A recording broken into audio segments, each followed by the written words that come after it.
అందుకని ఇందాక చెప్పా, బాబు గారు బుడమేరు బాయ్ బాయ్ ఇద్దరు మిలాఖత్ అయిపోయారు. విరాళాలేమో వరదలాగా ఆయన దగ్గరికి వచ్చినాయి. ఆ డబ్బులు మొత్తం ప్రజలకు ఇవ్వకుండా మొత్తం లెక్కలు చెప్పకుండా ఉండడానికి ఏం చేశారు? 534 కోట్ల రూపాయల ఖర్చుకి ఒక సెటప్ చేసి పారేశారు. కొవ్వొత్తులు అంటున్నారు, మంచినీళ్ళు అంటున్నారు, ఫుడ్ అంటున్నారు, డ్రోన్స్ అంటున్నారు, ఏంటి టెంపరీ అకామిడేషన్ అని పేర్లు చెప్పి మొత్తం 432 కోట్లు. అంటే విరాళాలు ఎంతైతే వచ్చినాయో అంతకి ఏం చేశారు? వీళ్ళు ఖర్చులు చూపిస్తూ ఉన్నారు. అసలు మీరు ఎవరికి కాంట్రాక్ట్ ఇచ్చారు? ఎంతకి ఇచ్చారు? ఆ కాంట్రాక్టర్ పేర్లు ఏంటి? అవి ఏ సంస్థలకు చెందినవి? ఇవన్నీ వివరాలు ప్రకటించి తీరాలి. ప్రజల్ని మోసం చేసి మీరు అడ్డంగా కొట్టేసినటువంటి డబ్బుల లెక్క ప్రతిదీ ప్రజలకి తెలియజేయాలి. ఇచ్చిందేమో దాతల, దోచేసేది మీరా? దాతలు ఎవరి కోసం ఇచ్చారు? విజయవాడ నగర ప్రజల కోసం ఇచ్చారు. చంద్రబాబు నాయుడు గారిని, తెలుగుదేశం కూటమి నాయకుల్ని దోచేసుకోమని ఇచ్చారు దాతలు? చెప్పండి. ప్రభుత్వం, రాష్ట్ర ప్రభుత్వం నుంచి వచ్చింది కేవలం 200 కోట్లే కదా. కేవలం వచ్చింది 200 కోట్ల రూపాయల డబ్బులే కదా. పోనీ ఎక్కడన్నా ఎన్యూమరేషన్ కరెక్ట్గా చేశారా? ఎక్కడన్నా చేశారా? నష్టపరిహారం పూర్తిగా ఎవరికన్నా చెల్లించారా? ఏ ఇంటికైనా సరే సరిగ్గా 10,000 ఇచ్చారా మీరు? నష్టపరిహారం అందుకే కదా లాఠీ చార్జ్ జరిగించుకునే వరకు వచ్చింది మీకు. ప్రజలు తండోపతండాలుగా కలెక్టర్ గారి కార్యాలయానికి వస్తున్నారు కదా. వారి బాధ్యత ఎందుకు తీసుకోవాలా మీరు? ఎన్యూమరేషన్ ఎక్కడైనా కరెక్ట్గా చేశారా? ఎన్ని ఇళ్ళకి నష్టపరిహారం ఇచ్చారు? ఎన్ని బళ్ళకు నష్టపరిహారం ఇచ్చారు? ఎంతమంది ప్రాణాలు కోల్పోతే వాళ్ళకి నష్టపరిహారం చెల్లించారు? ఎంతమంది వ్యాపారస్తులకి మీరు నష్టపరిహారం చెల్లించారు? ఎన్ని తోపుడు వాళ్ళకి డబ్బులు ఇచ్చారు మీరు? ఎన్ని జనరేటర్లు పాడైపోతే డబ్బులు ఇచ్చారు? ఎన్ని లిఫ్ట్లు పాడైపోతే డబ్బులు ఇచ్చారు? ఎంతమంది అపార్ట్మెంట్ వాసులకి మీరు నష్టపరిహారం చెల్లించారు? కనీసం లెక్కలు చెప్పగలరా? ఎన్యూమరేషన్ కోసం ఈ రోజుకి కూడా కలెక్టర్ గారి కార్యాలయానికి వేల మంది రోజు రావట్లేదా?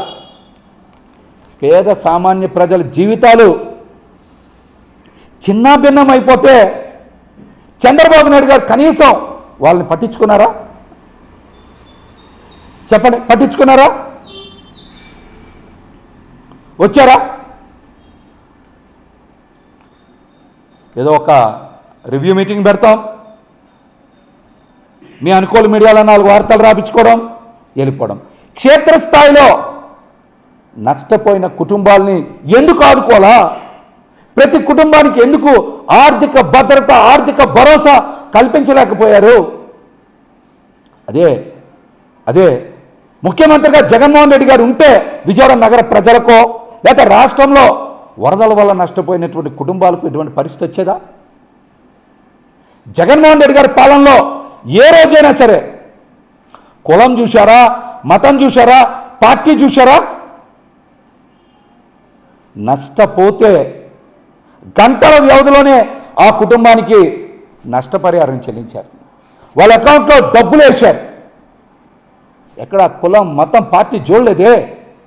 మానవత్వం ఉన్నటువంటి వ్యక్తి జగన్మోహన్ రెడ్డి గారు. ప్రజలకి మంచి చేయాలని తాపత్రయపడి అనేక సంస్కరణల ద్వారా కొత్త వ్యవస్థల్ని మాటల్లో చెప్పాల, ఆచరణలో చేసి చూపించినటువంటి వ్యక్తి. సచివాలయ వ్యవస్థను తెచ్చారు, వాలంటీర్ వ్యవస్థను తెచ్చారు. కేవలం జగన్మోహన్ రెడ్డి గారి మీద అక్కసుతో సచివాలయ వ్యవస్థని వాలంటరీ వ్యవస్థని నీరుగార్చి ఈ రోజున ప్రజల్ని అష్ట కష్టాలు పడేలాగా చేస్తూ ఉన్నారు. ప్రజలు కూడా ఈ విషయం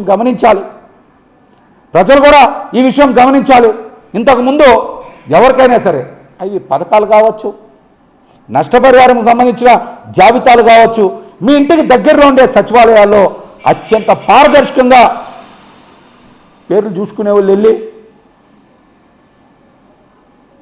చూసుకునేవాళ్ళు ఈరోజు ఆ వ్యవస్థలను ఎందుకు నీరుగార్చారని మీరు ప్రశ్నించాలి కదా. మీ ఇంటి దగ్గరికి వచ్చి సేవలు అందించేటువంటి సచివాలయ సిబ్బందిని వాలంటరీ వ్యవస్థ మీద విషం చిమ్మితే ఈ రోజున ఇబ్బందులు పడుతుంది ప్రజలే కదా. ఈరోజు కలెక్టర్ కార్యాలయానికి వెళ్లాల్సి వస్తుంది, పరిగాపులు గాయాల్సి వస్తుంది, గేట్ల దగ్గర తోపించుకోవాల్సి వస్తుంది, లాఠీ చార్జ్తో లాఠీ దెబ్బలు తినాల్సి వస్తుంది. అదే సచివాలయ వ్యవస్థ, వాలంటరీ వ్యవస్థ ఉంటే ఇన్ని కష్టాలు వచ్చాయా, ఇన్ని ఇబ్బందులు వచ్చాయా? మీ నష్టపరిహారం నేరుగా మీ ఇంటికి మీ ఖాతాలో జమ అయ్యేది. జగన్మోహన్ రెడ్డి గారికి, చంద్రబాబు గారి కూటమికి ఉన్న వ్యత్యాసాన్ని మీరు గ్రహించాలి. ఇవాళ విజయవాడ నగర ప్రజల జీవితాల్లో కన్నీళ్లు మిగిల్చారంటే అది చంద్రబాబు నాయుడు గారు చేసిన తప్పిదమే.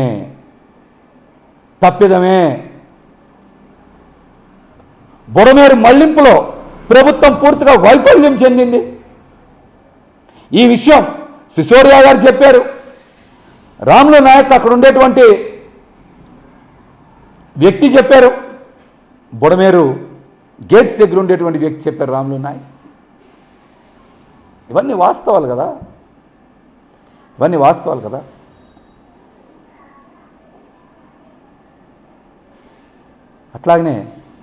అట్లాగనే చాలా ముఖ్యమైన విషయం కూడా చెప్తాను. మళ్ళీ ఎన్యూమరేషన్ చేయాలి. బుడమేరు వరద వల్ల నష్టపోయినటువంటి ప్రతి కుటుంబానికి నష్టపరిహారం చెల్లించాలి. చెల్లించకపోతే దీని మీద పార్టీ ప్రజలకు అండగా నిలబడి బలమైన పోరాటం కూడా చేస్తుందని ఈ సందర్భంగా తెలియజేయడంతో పాటు విజయవాడ నగర ప్రజలు పవన్ కళ్యాణ్ గారి నిజ స్వరూపాన్ని కూడా తెలుసుకోవాలి.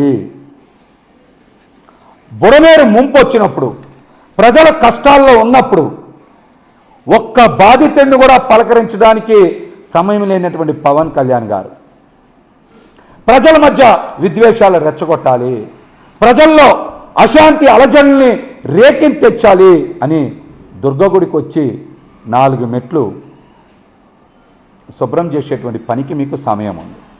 కష్టాల్లో ఉన్న ప్రజల్ని ఆదుకునే మనసు లేదు. కానీ ప్రజల మధ్య విద్వేషాలు రెచ్చగొట్టడానికి మాత్రం రాజకీయాలు చేయడానికి మీకు సమయం ఉందా అని నేను ప్రజల తరపున ప్రశ్నిస్తూ, విజయవాడ నగర ప్రజలు కూడా వారి కష్టాల్లో అండగా లేని మిమ్మల్ని ఎప్పటికీ కూడా మిమ్మల్ని దోచుగానే గుర్తుపెట్టుకుంటారని కూడా ఈ సందర్భంగా తెలియజేస్తా ఉన్నా.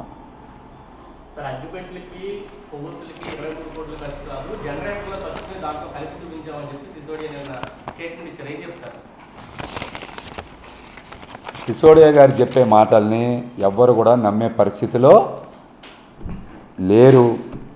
ఆయన ఈ రోజున ప్రభుత్వానికి అనుకూలంగా మాట్లాడడం అనేది కరెక్ట్ కాదు. మీకు నిజంగా ప్రజల మీద మమకారం ఉండుంటే మీరు ముందే తెలుసు అని చెప్పారు కదా. ఆ రోజున బుడమేరుకి వరద వస్తుంది, విజయవాడ మునిగిపోద్దని ముందే తెలుసు అని చెప్పారు కదా. మీరు ప్రజల్ని అప్రమత్తం చేయడంలో ఎందుకు వైఫల్యం చెందారు సిసోడియా గారు? మీరు ముందు దీనికి సమాధానం చెప్పండి. టీవీలో అంత ధైర్యంగా కూర్చొని బుడమేరు వలన విజయవాడ మునిగిపోద్దని ముందే తెలుసు అని చెప్పారు కదా. దీనికి మీరు బాధ్యత వహిస్తా ముందు మీరు మీ పదవికి రాజీనామా చేయండి. మీలాంటి బాధ్యత లేని వ్యక్తుల వలన విజయవాడ నగర ప్రజలందరూ కూడా అష్ట కష్టాలు పడుతున్నారు కదా. దీనికి మీరు ముందు సమాధానం చెప్పండి.